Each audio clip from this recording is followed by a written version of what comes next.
how do you design an underwater habitat? Welcome to Colonize the Ocean podcast, where we discuss oceanic colonization, exploration, and education with your hosts Adam Jewell and Brendan Traxler.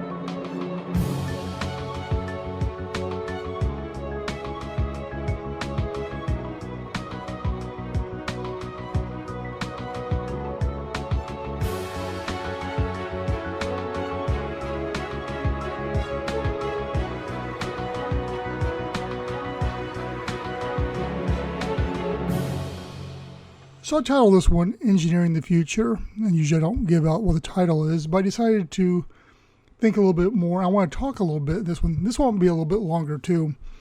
It may not be so short, but about the whole idea and the behind engineering an underwater habitat, and especially for ASC, and where the designs and the ideas came from. So we'll have to go back a ways, quite a ways actually, back to high school. So initially when I came up with the idea, which I call a God moment because it just kind of all just like hit me one day, one night, the name of the company, the vision, and what I wanted to do with it. But the designs initially really dove from very old school sci-fi, the giant bubbled cities. But at first it wasn't a city. It was just a large sphere with like a ring around it, and you could dock a submarine in there, and it's just basically like a private house underwater. And that was the whole purpose for it. This was a way for somebody, myself actually, to live underwater. Obviously, this was 90s, very pre-internet. Couldn't research anything, so this is what I was going with. And then as I continued to think and dream and design, the designs changed. They started to shrink a little bit into something a little more manageable because designing acrylic or glass, a dome that size was just not feasible. So starting to make it smaller, making it more steel. At one point in time, when I was focusing on purely hotels, the idea was a bunch of spheres, and each room was its own sphere because obviously a sphere is the best thing to design underwater for pressure. And there's a bunch of spheres joined together, making different rooms with a docking clamp and center for a submersible to dock onto. And at that point, I even started looking at financial analysis on what this was going to cost, and that just wasn't going to fly. So then we started looking more and more at what had been done in the past.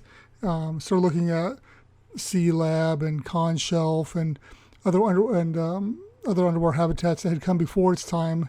And I wanted to do something different. I didn't want to be just a science research underwater habitat because that wasn't what I was trying to do.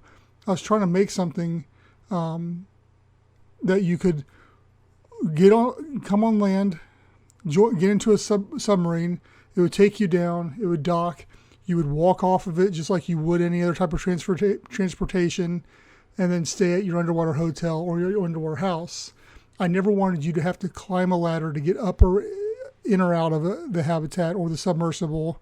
I didn't want you to have to scuba dive down to it, and all these things hadn't been done because the goal always has been and always will be is for us to create an underwater future.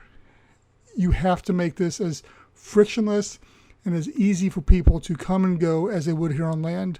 And that transition has to be as seamless and easy as can be. And because you start cutting off a bunch of portions of the population if you're handicapped or if you're claustrophobic or if you're older or whatever, it really limits what you can and can't do. So that was also the goal. But at the same time, we have to be responsible we can't be building $1 billion underwater habitat at first and expect it more to come. And so as the designs continue to shrink and shrink and shrink, it got to the point where I was like, this doesn't even make any sense anymore. And that's where the idea of modularity came forward. And that's why ASC today, with our current designs, which I believe is the answer to a future of underwater habitats all over the world, is a modular approach, where they're still small, but you can grow them to the size that you need them to be.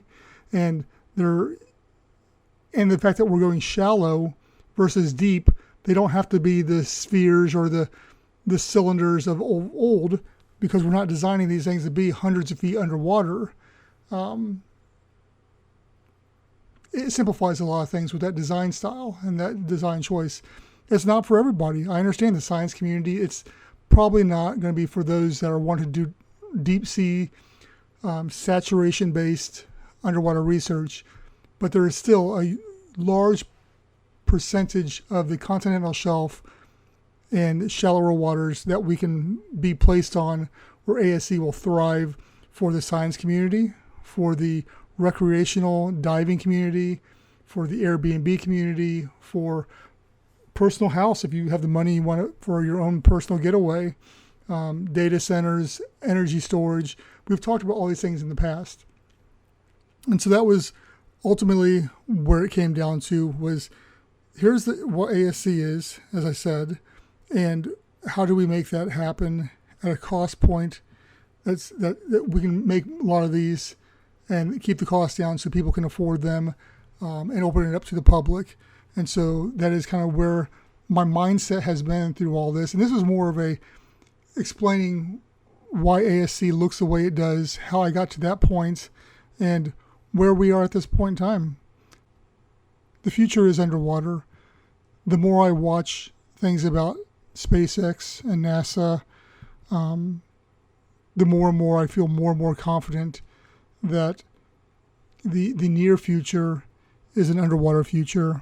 Although there will always be that strive for space and to get out there, I think that the ocean offers a lot of things that space can't offer and won't offer for a very long time. We have an untapped resource of the ocean for us to build into, to live in, and to grow. There's untapped mysteries down there, and there are riches to be found, whether you talk about just buried treasure from shipwrecks or just from generating revenue, because 99% of livable area of the earth is wet, it's underwater, or it's on the water. So that's what ASA is doing. That's where design elements come from. If this is something that you like, I can talk more in depth. We can do a history on the different habitat ideas and designs I've come up with over the year, and how I actually got to where we are a little bit more in depth. But this is my little soapbox per se on, it's not even really a soapbox, I guess, but it's my history lesson on ASC and why the design is the way it is, why I chose not to go some other routes, and why we're looking very promisingly to the future and the very near future. So, I guess my question for this one is, what and I've asked this before too, so this may be a repeat, but what is your favorite underwater habitat? And more so, if you were to design an underwater habitat, how would it look and how deep would it be?